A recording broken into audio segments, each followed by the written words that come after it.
There's been a shift in tone recently in coverage of the presidential campaign. The Atlantic calls it the end of he said, she said. That's because more often news outlets are calling it for what it is, a lie. Barack Obama was born in the United States, period. It's not clear why Donald Trump chose last week to back off the birther conspiracy theory he's pushed for years. I want him to show his birth certificate. There's something on that birth certificate that he doesn't like. Oh, my God. What is clear, Trump offered no apology, saying the blame for birtherism lies elsewhere. Hillary Clinton started the birther controversy.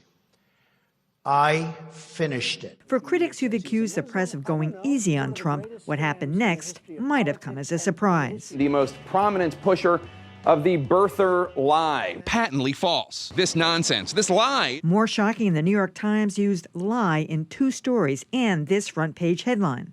Times public editor Liz Spade voiced her approval, saying lie should rarely be used, but in this case, it passes my smell test.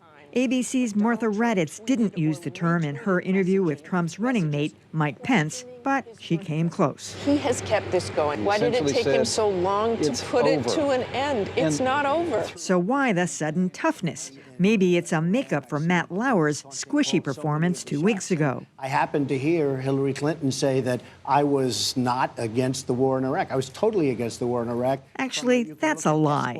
And now statements like that are less likely to get a pass. Well, what do you think, John? I mean, calling it for what it is. Well, you know, lie is a charged word, perhaps more charged than just simply saying something's false.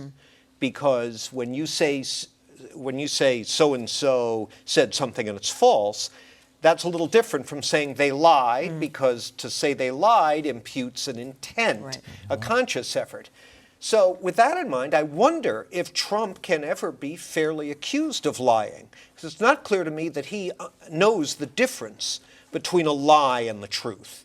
In his mind, just whatever he thinks is true, and whatever he doesn't like, or the bomb he wants to drop on someone, you know, or whatever his enemy says is false. So, you know, I don't know.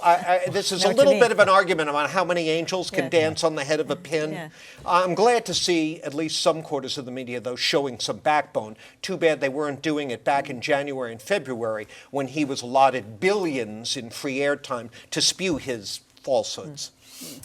I think, well, you know, to follow your line of reasoning, if he actually isn't aware that what he's saying are falsehoods, then you're suggesting that he's irrational. He's a sociopath and liar, as Bernie Sanders put it. But what we're seeing, and it may be somewhat dismaying, is I have no problem with it when you can make the case that this is a conscious effort to speak a falsehood. That's a lie.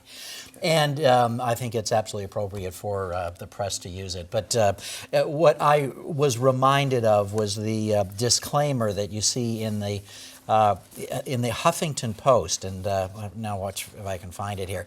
The Huffington Post puts at the end of every one of their stories this line here. It says, Donald Trump regularly incites political violence and is a serial liar, rampant xenophobe, racist, misogynist, and birther who has repeatedly pledged to ban all Muslims from entering the U.S. Every story, they put that at the bottom of it. So they had to do something because they had to take them out of the entertainment pages. Notice how they shy away from the bad breath, though. That's right, and other issues. Well, and, you know, the birther lie, Trump sort of half took back his retraction this week, saying, oh, I just said it because I needed to get it out of the campaign. Oh, terrific. You know, what I hope is, I think that when journalism is working well, you have candidates who are equally honorable and maybe represent different ideas, different ideologies, and Trump has broken that system. And I think that the press is absolutely right to use the L word when it seems appropriate, and it often does with him. I just hope that Trump is the great exception to this, and we're not headed down this road generally. I think that would be a bad thing. I agree with what everybody else has said here. Here's the thing, as some analyst smarter than me said earlier in the week, that what has been happening while Mr. Trump has been getting all of this free publicity is that the responsible news media has been saying, here's what we know, documented, here's what he said. Here's what we know, documented, here's what he said, undocumented, here's what we know. And they keep saying it, keep saying it, keep saying it, and nobody responds. And so finally, right on the heels of being duped by coming to a press conference in which he was supposed to talk about taking back the lie, he didn't, tried to give them a tour of this, and that was the end. And so people who had journalists who've been trying all this while to figure out how to say falsehood, falsehood, falsehood, falsehood, no documentation said, okay, well, that's it, lie. I mean, I just think it's kind of interesting, the timing of it at once. Now, believe me, the birther thing is a lie. Believe me. And let me just say, not to be accused of false equivalence here, but Dan's comment about, well, this is Trump bringing this all out here.